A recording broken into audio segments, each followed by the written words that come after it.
Hi friends, ನಮಸ್ತೆ. ನಾನು Kantha. Welcome back to my YouTube channel. ನನ್ನ ಎಲ್ಲ ಕತೆ ನಿಮ್ಮ ಜೊತೆ. ಫ್ರೆಂಡ್ಸ್, ಇಂದಿನ ವಿಡಿಯೋದಲ್ಲಿ ಅಕ್ಷಯ ತೃತೀಯ ಯಾವ ದಿನ ಮಾಡಬೇಕು ಮತ್ತು ಪೂಜೆಗೆ ಒಳ್ಳೆಯ ಸಮಯ ಅದನ್ನು ತಿಳಿಸ್ಕೊಟ್ಟಿದ್ದೀನಿ. ಇವತ್ತಿನ ವಿಡಿಯೋದಲ್ಲಿ ಅಕ್ಷಯ ತೃತೀಯ ದಿನ ಏನೆಲ್ಲ ಅದ್ಭುತಗಳಾಯಿತು, ಯಾಕೆ ಅಕ್ಷಯ ತೃತೀಯಗೆ ಇಷ್ಟೊಂದು ಮಹತ್ವವನ್ನು ಕೊಡ್ತೀವಿ, ಹಾಗೆ ಅಕ್ಷಯ ತೃತೀಯ ದಿನ ಚಿನ್ನ ಬೆಳ್ಳಿ ತೊಗೊಂಬರ್ಬೇಕು ಮನೆಗೆ ಅಂತಾರೆ. ಆದರೆ ಈ ದುಬಾರಿ ಅಂದರೆ ಇಷ್ಟು ರೇಟಲ್ಲಿ ಸಾಮಾನ್ಯ ಜನರ ಕೈಲಿ ಚಿನ್ನ ಬೆಳ್ಳಿ ಅಂತೂ ತರೋದಕ್ಕೆ ಆಗೋದೇ ಇಲ್ಲ, ಅಂದರೆ ನಮ್ಮಂಥವರ ಕೈಲಿ. ಅಂಥವರೆಲ್ಲ ಏನಪ್ಪ ಮಾಡಬೇಕು ಅಂದರೆ, ನಾನು ಹೇಳೋ ಅಂಥ ಈ ಸ್ವಲ್ಪ ವಸ್ತುಗಳನ್ನು ಮನೆಗೆ ತಂದರೆ ಚಿನ್ನ ಬೆಳ್ಳಿ ವಜ್ರಕ್ಕಿಂತ ಅಮೂಲ್ಯವಾದದ್ದು ಅಂತ ಹೇಳ್ತಾರೆ. ಆ ವಸ್ತುಗಳು ಯಾವ್ಯಾವಪ್ಪ ಅಂದರೆ, ಫ್ರೆಂಡ್ಸ್, ಅದಕ್ಕೂ ಮುಂಚೆ ಒಂದು ವಿಷಯನ ಹೇಳ್ತೀನಿ. ಲಾಸ್ಟ್ ಇಯರ್ ನಾನು ಅಕ್ಷಯ ತೃತೀಯ ಬಗ್ಗೆ ಒಂದು ವಿಡಿಯೋನ ಹಾಕಿದ್ದೆ. ಅಂದರೆ ಚಿನ್ನಕ್ಕಿಂತ ಅಮೂಲ್ಯವಾದ ಈ ವಸ್ತುಗಳನ್ನು ತನ್ನಿ ಅಂತ ತಮ್ಲೈನ್ ಹಾಕಿ ಒಂದು ವಿಡಿಯೋ ಹಾಕಿದ್ದೆ. ಆ ವಿಡಿಯೋಗೆ 500ಕ್ಕೂ ಮೇಲೆ ಸಬ್ಸ್ಕ್ರೈಬರ್ಸ್ ಆಗಿತ್ತು. ನನಗಂತೂ ತುಂಬಾ ಖುಷಿ ಆಗ್ಬಿಡ್ತು. ನಾನು ಆವಾಗ ಅಂದ್ಕೊಂಡೆ 1000 ಸಬ್ಸ್ಕ್ರೈಬರ್ ಈ ವಿಡಿಯೋಗೆ ಕಂಪ್ಲೀಟ್ ಆಗಿಬಿಡುತ್ತೆ ಅಂತ. ಆದರೆ ಆಗಲೇ ಇಲ್ಲ, ಅಲ್ಲಿಗೆ ಸ್ಟಾಪ್ ಆಗಿಬಿಡ್ತು. ಆಮೇಲೆ ಸ್ಲೋಗೆ ಒಂದೊಂದೇ ಆಗ್ತಾ ಬರ್ತಾ ಇದೆ. ಆ ವಿಡಿಯೋಗೆ ವ್ಯೂಸ್ ಬಂದಷ್ಟು ಯಾವ ವಿಡಿಯೋಗೂ ಬಂದಿಲ್ಲ. 88K ಏನೋ ವ್ಯೂಸ್ ಬಂತು. ಅದಕ್ಕೆ ನನಗಂತೂ ತುಂಬ ಖುಷಿ ಆಗಿತ್ತು. ಆವತ್ತಿನ ದಿನ ಅಂತೂ ಒಂದೆರಡು ದಿನಕ್ಕೆ ನಾನು ವಿಡಿಯೋ ಹಾಕಿದ್ದು 2 ದಿನಕ್ಕೆ ಅಷ್ಟೊಂದು ವ್ಯೂಸು, ಸ್ವಲ್ಪ ತಕ್ಕ ಮಟ್ಟಿಗೆ ಲೈಕ್ಸ್ ಎಲ್ಲ ಬಂದಿತ್ತು. ಹೇಳ್ಬೇಕು ಅನಿಸ್ತು, ಅದಕ್ಕೆ ಹೇಳ್ತಾ ಇದ್ದೀನಿ ಅಷ್ಟೇ. ಈ ವಿಡಿಯೋ ಅದರ ರಿಲೇಟೆಡ್ ಆಗೇ ಇದೆ. ಇದಕ್ಕೂ ಅಷ್ಟು ವ್ಯೂಸ್ ಬರಲಿ ಅಂತ ಅಂದ್ಕೊಂಡು ಈ ವಿಡಿಯೋನ ಹಾಕ್ತಾ ಇದ್ದೀನಿ. ಬನ್ನಿ ವಿಷಯನ ಮುಂದುವರ್ಸೋಣ. ಇವತ್ತಿನ ವಿಡಿಯೋದಲ್ಲಿ ಅಕ್ಷಯ ತೃತೀಯ ದಿನ ಏನೆಲ್ಲ ಅದ್ಭುತಗಳು ನಡೆದಿದೆ ಅಂತ ನೋಡೋಣ. ಅಕ್ಷಯ ತೃತೀಯ ದಿನ ಚಿನ್ನ ತಂದರೆ ಒಳ್ಳೆಯದು ಅಂತ ಹೇಳ್ತಾರೆ. ಚಿನ್ನ, ಬೆಳ್ಳಿ, ವಜ್ರ, ವೈಡೂರ್ಯ ಅಂತ. ಆದರೆ ಎಲ್ಲರ ಕೈಲೂ ಚಿನ್ನ, ವಜ್ರ, ವೈಡೂರ್ಯ, ಬೆಳ್ಳಿ ತರೋದಕ್ಕಾಗಲ್ಲ. ಅದಕ್ಕೋಸ್ಕರ ಚಿನ್ನ, ಬೆಳ್ಳಿ, ವಜ್ರ, ವೈಡೂರ್ಯ ಮತ್ತು ರತ್ನಗಳಿಗಿಂತ ಅಮೂಲ್ಯವಾದ ಕೆಲವೊಂದು ವಸ್ತುಗಳಿವೆ. ಚಿನ್ನ ಬೆಳ್ಳಿ ತರೋಕ್ಕಾಗಲ್ಲ. ಸಾಮಾನ್ಯರ ಕೈಯಲ್ಲಿ ಅಂತೂ ಈಗಿನ ರೇಟಲ್ಲಂತೂ ಚಿನ್ನ ಬೆಳ್ಳಿ ಖರೀದಿಸೋಕ್ಕೆ ಸಾಧ್ಯನೇ ಆಗಲ್ಲ. ಅಂತಹವರು ಚಿನ್ನ ಬೆಳ್ಳಿ ವಜ್ರಕ್ಕಿಂತ ಅಮೂಲ್ಯವಾದ ಇಂತಹ ವಸ್ತುಗಳನ್ನು ಖರೀದಿಸಿ ಲಕ್ಷ್ಮಿಯನ್ನು ಮನೆಗೆ ಆಹ್ವಾನಿಸಿಕೊಳ್ಳಬಹುದು. ಅಂತಹ ವಸ್ತುಗಳು ಯಾವುವು ಅಂತ ಇವತ್ತಿನ ವಿಡಿಯೋದಲ್ಲಿ ತಿಳಿದುಕೊಳ್ಳೋಣ. ಅಕ್ಷಯ ತೃತೀಯ ಅಂದರೇನೆ ಎಲ್ಲರಿಗೂ ನೆನಪಾಗೋದು ಮನೆಗೆ ಏನಾದರೂ ತರಬೇಕು, ವಾಹನಗಳು ತರೋದು ಆಗಿರಬಹುದು, ಅಥವಾ ಚಿನ್ನ ಬೆಳ್ಳಿ ತರೋದು ಆಗಿರ್ಬೋದು. ಯಾವುದೇ ಒಂದು ಶುಭ ಕೆಲಸಗಳನ್ನು ಮಾಡೋದಿದ್ರೂ ಕೂಡ ಆ ಒಂದು ಒಳ್ಳೆ ಕೆಲಸಗಳನ್ನು ಈ ಒಂದು ಒಳ್ಳೆ ಸಮಯದಲ್ಲಿ ಮಾಡಬೇಕು ಅಂತ ಕಾಯ್ತಾ ಇರ್ತೀವಿ. ಅದೇ ಅಕ್ಷಯ ತೃತೀಯ. ಅಕ್ಷಯ ತೃತೀಯ ದಿನ ಏನೇ ಒಂದು ಶುಭ ಕೆಲಸಗಳನ್ನು ಮಾಡಿದರೂ ಕೂಡ ಆ ಒಂದು ಕೆಲಸಗಳು ಶುಭವಾಗಿರುತ್ತೆ, ಅಂದರೆ ಅಕ್ಷಯವಾಗಿರುತ್ತೆ, ಮತ್ತಷ್ಟು ವೃದ್ಧಿಸುತ್ತೆ ಅನ್ನೋ ನಂಬಿಕೆ ಎಲ್ಲರಿಗೂ ಇದೆ. ಹಾಗೆ ಕೂಡ ಎಲ್ಲರೂ ನಂಬ್ತೇವೆ. ಮನೆಗೆ ಏನಾದರೂ ತಂದರೆ ಅಕ್ಷಯ ತೃತೀಯ ದಿನ ಯಾವಾಗಲೂ ತರ್ತಾ ಇರ್ತೀವಿ ಅಂತೆಲ್ಲ ನಂಬ್ತೇವೆ. ಆದರೆ ಎಲ್ಲರ ಕೈಯಲ್ಲೂ ಚಿನ್ನ, ಬೆಳ್ಳಿ, ವಜ್ರ, ಮನೆ, ಆಸ್ತಿ ಅಂತ ಖರೀದಿ ಮಾಡೋದಕ್ಕೆ ಎಲ್ಲರ ಕೈಲೂ ಸಾಧ್ಯ ಆಗಲ್ಲ. ಇಂತಹ ದುಬಾರಿಯಾದ ವಸ್ತುಗಳನ್ನು ಖರೀದಿ ಮಾಡೋಕ್ಕೆ ಆಗಲ್ಲ ಅಂತ ಮನಸ್ಸಿಗೆ ಬೇಜಾರು ಮಾಡ್ಕೊಳ್ಳೋರಿಗೆಲ್ಲ ಎಲ್ಲದಕ್ಕಿಂತ ದುಬಾರಿಯಾದ ವಸ್ತುಗಳನ್ನು ಅತೀ ಕಡಿಮೆ ಬೆಲೆಯಲ್ಲಿ ತಂದು ಮನೆಯನ್ನೇ ಅಕ್ಷಯವನ್ನಾಗಿಸಿಕೊಳ್ಳಬಹುದು. ಆ ವಸ್ತುಗಳು ಯಾವುವು ಅಂತ ನೋಡೋಣ. ಎಲ್ಲದಕ್ಕಿಂತ ಅಮೂಲ್ಯವಾದ ವಸ್ತು, ಶ್ರೇಷ್ಠವಾದ ವಸ್ತು ಒಂದಿದೆ. ಆ ವಸ್ತುವನ್ನು ಮನೆಗೆ ತಂದರೆ ಸಾಕು, ಸಕಲ ಸಂಪತ್ತು, ಅಷ್ಟೈಶ್ವರ್ಯಗಳು, ಸಾಕ್ಷಾತ್ ಮಹಾಲಕ್ಷ್ಮಿ, ಕುಬೇರ ಲಕ್ಷ್ಮಿ ಮನೆಗೆ ಬಂದಂತೆ.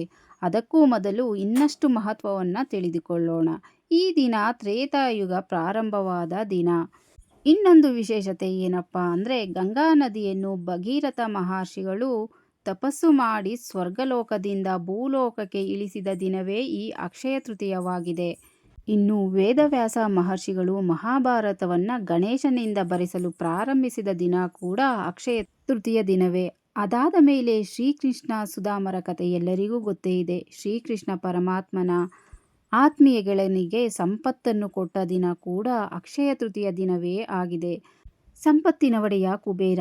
ಲಕ್ಷ್ಮೀ ಮಾತೆ ಹೇಗೆ ಸಂಪತ್ತಿನ ಒಡತಿಯೋ ಹಾಗೆ ಲಕ್ಷ್ಮೀ ಮಾತೆ ಮತ್ತು ಈಶ್ವರ ಇಬ್ಬರೂ ಸೇರಿ ಕುಬೇರನಿಗೆ ಅಪಾರವಾದಂತಹ ಖಜಾನೆಗೆ ಒಡೆಯನನ್ನಾಗಿ ನೇಮಿಸಿದ ದಿನ ಈ ಅಕ್ಷಯ ತೃತೀಯ ದಿನವೇ ಆಗಿದೆ.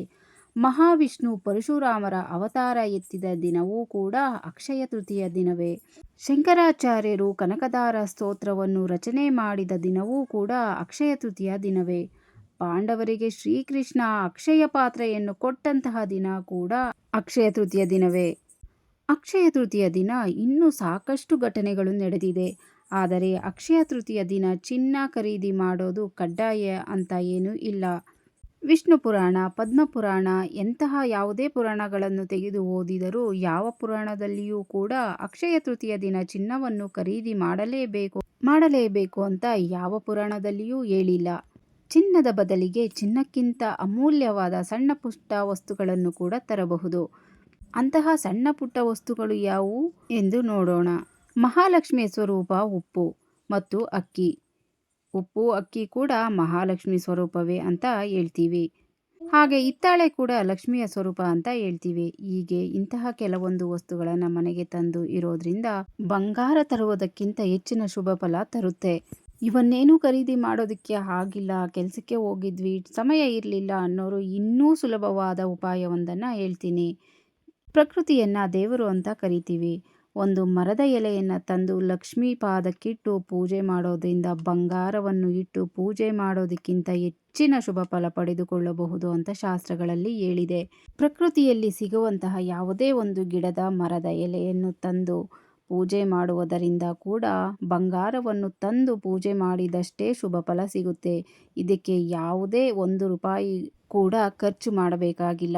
ಏನೇ ತನ್ನಿ ಏನೇ ಬಿಡಿ, ಈ ಅಕ್ಷಯ ತೃತೀಯ ದಿನ 1 ಪಾಕೆಟ್ ಕಲ್ಲುಪ್ಪನ್ನು ತಂದು ದೇವರ ಮನೆಯಲ್ಲಿ ಇಟ್ಟು ಅರಿಶಿನ, ಕುಂಕುಮ, ಹೂವು, ಧೂಪ, ದೀಪ, ನೈವೇದ್ಯ ಇಟ್ಟು ಪೂಜೆಯನ್ನು ಮಾಡಿದರೆ ವಜ್ರವೈಡೂರ್ಯಗಳಿಗಿಂತ ಶುಭ ಫಲವನ್ನು ತರುತ್ತದೆ. ಈ ಕಲ್ಲುಪ್ಪು ಸಾಕ್ಷಾತ್ ಮಹಾಲಕ್ಷ್ಮಿಯ ಸ್ವರೂಪವಾಗಿದೆ.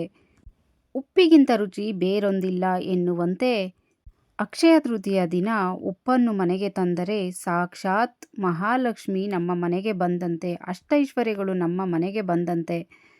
ಲಕ್ಷ ಕೊಟ್ಟು ಚಿನ್ನ ಖರೀದಿಸಿ ತಂದರೂ ಈ ಶುಭ ಫಲ ಸಿಗುವುದಿಲ್ಲ.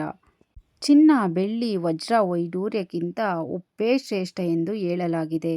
ವೀಕ್ಷಕರೇ, ಚಿನ್ನ, ಬೆಳ್ಳಿ, ವಜ್ರ ವೈಡೂರ್ಯ ತರುವ ಶಕ್ತಿ ಇರುವವರು ತನ್ನಿ, ಆದರೆ ಶಕ್ತಿ ಇಲ್ಲದವರು ಬೇಜಾರು ಮಾಡಿಕೊಳ್ಳಬೇಡಿ. ಸಾಕ್ಷಾತ್ ಮಹಾಲಕ್ಷ್ಮಿ ಸ್ವರೂಪವಾದ 1 kg ಉಪ್ಪನ್ನು ತಂದು ಮನೆಯಲ್ಲಿಟ್ಟರೆ ಸಾಕು, ಮಹಾಲಕ್ಷ್ಮಿಯ ಅನುಗ್ರಹವಾಗುತ್ತದೆ. ಸಾಮಾನ್ಯ ಜನರಿಗೆ ಅರ್ಥವಾಗುವ ರೀತಿಯಲ್ಲಿ ಈ ವಿಡಿಯೋದಲ್ಲಿ ಅಕ್ಷಯ ತೃತೀಯ ವಿಷಯವನ್ನು ತಿಳಿಸಿಕೊಟ್ಟಿದ್ದೇನೆ. ಈ ವಿಡಿಯೋ ನಿಮಗೆಲ್ಲ ಇಷ್ಟ ಆಗಿದೆ ಅಂತ ಅನ್ಕೊತೀನಿ. ಹಾಗೇನಾದರೂ ಇಷ್ಟ ಆದರೆ ಪ್ಲೀಸ್ ಒಂದು ಲೈಕ್ ಮಾಡಿ, ಹಾಗೆ ಶೇರ್, ಕಮೆಂಟ್, ಸಬ್ಸ್ಕ್ರೈಬ್ ಮಾಡ್ಕೊಂಡು ಸಪೋರ್ಟ್ ಮಾಡಿ. Thanks for watching.